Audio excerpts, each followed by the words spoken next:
Bienvenue sur la vidéo de Hope Project sur les Further Submissions et les Fresh Claims, première partie. La loi et les informations contenues dans cette vidéo sont correctes en date du 7 avril 2021, mais comme toutes les lois sur l'asile et l'immigration, cela changera peut-être dans le futur. Dans cette vidéo, nous utiliserons les mots anglais Further Submissions, ce qui peut être traduit par représentation ultérieure, et Fresh Claim, ce qui peut être traduit par nouvelle demande. J'ai une fresh claim avec le Home Office. Ceci est quelque chose que j'entends souvent de la part de mes clients. Mais en réalité, ils n'ont pas de fresh claim. Ils ont uniquement soumis des further submissions ou des informations à l'unité des further submissions. Les further submissions et fresh claims sont souvent confondus. Certaines personnes disent juste « je suis allé à Liverpool ». C'est là où se trouve l'unité des further submissions et, avant la pandémie de Covid-19, un demandeur d'asile devait se rendre en personne à Liverpool pour soumettre des informations. Vous avez peut-être demandé la permission de soumettre des further submissions par la poste ou par email. Dans ce cas, vous verrez que le nom a changé. Mais dans cette vidéo, nous l'appellerons l'unité des further submissions. Alors, quelle est la différence entre les further submissions et les fresh claims? Pour répondre à cela, nous allons voir qui peut soumettre des further submissions. Dans le paragraphe 353 des règles sur l'immigration, il est dit que toute personne qui a fait une demande de protection ou au nom des droits de l'homme, qui a été refusée, ou que la demande a été retirée ou traitée comme si elle avait été retirée, et qu'il n'y a aucun appel en cours, peut soumettre des informations à l'unité des Further Submissions. Par exemple, une personne a fait une demande d'asile. Le Home Office l'a refusée et le tribunal a rejeté l'appel. La personne a épuisé toutes les voies de recours à sa disposition, ce que l'on appelle en anglais « Appeals Right Exhausted », ARE. Mais la personne a de nouvelles ou davantage d'informations à partager avec le Home Office. Elle peut alors soumettre ces informations à l'unité des Further Submissions. À ce stade, la personne ne fait que soumettre des informations et des documents. Ceci n'est pas une fresh claim. Les Further Submissions ne sont pas limitées au dossier initial de la demande d'asile. Par exemple, des preuves de vie privée et de liens familiaux peuvent être inclus. Des informations sur la naissance d'un enfant ou d'une relation, ou si quelqu'un a vécu au Royaume-Uni pendant une longue période, comme 20 ans. Cependant, je dois mentionner le fait que ce type de demande se fait normalement en utilisant un formulaire et en payant des frais au Home Office ou en demandant une exonération des frais. Mais, si vous avez épuisé toutes les voies de recours, vous pouvez soumettre ces informations à l'unité des Further Submissions sans frais et sans utiliser le formulaire.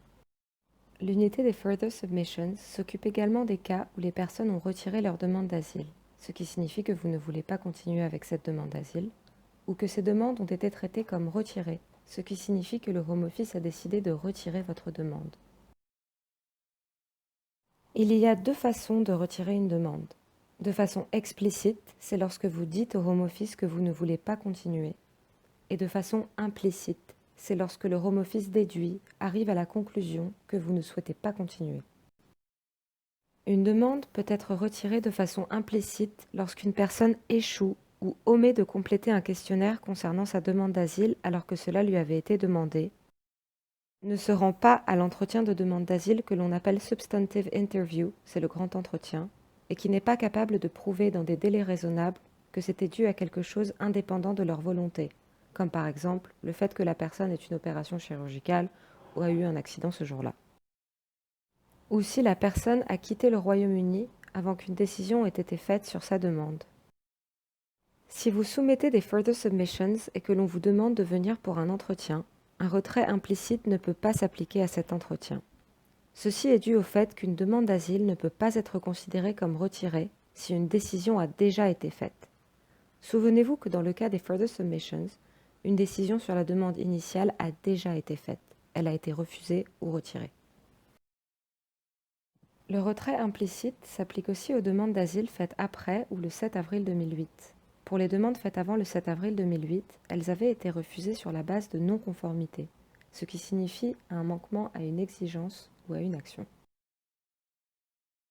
Par exemple, Si un demandeur d'asile quitte le Royaume-Uni et revient 2 années plus tard, sa demande d'asile initiale est terminée car soit une décision a été faite, soit elle a été implicitement retirée si aucune décision n'a été faite. Lorsque le demandeur d'asile revient, il ne demande pas l'asile et soumet des informations à l'unité des Further Submissions. Comme pour toutes les Further Submissions, il ne doit pas y avoir de possibilité de faire appel ou d'appel en cours sur la demande initiale. Pour clarifier ce que sont des Further Submissions, Further signifie additionnel à ce qui existe déjà, à ce qui a déjà eu lieu ou à ce qui a déjà été fait, déclaré ou enregistré. Submissions, selon la loi, c'est l'action de se présenter, ce qui veut dire donner, des documents pour considération, ce qui signifie pour qu'ils soient étudiés et pris en compte. Donc, lorsqu'une personne se rend à l'unité des Further Submissions, elle soumet des documents pour considération. L'unité des Further Submissions décide alors d'accorder ou non un titre de séjour à la personne. En cas de rejet, c'est ensuite le Home Office qui décide si ces Further Submissions constituent ou non une fresh claim. Vous pouvez utiliser le formulaire du Home Office si vous le voulez, mais ce n'est pas obligatoire. C'est juste une indication de ce à quoi ressemble une fresh claim. J'ai maintenant une question. Si les Further Submissions ne sont pas une fresh claim, alors qu'est-ce qu'une fresh claim et comment en faire une? Nous parlerons de cela dans la vidéo Fresh Claim, deuxième partie. Takeda Shingen, plus connu sous le nom de Tigre de Kai, a dit « Le savoir n'est pas le pouvoir, ce n'est que du potentiel. Appliquer ce savoir est un pouvoir. Comprendre pourquoi et quand appliquer ce savoir est la sagesse. » Merci beaucoup d'avoir regardé cette vidéo.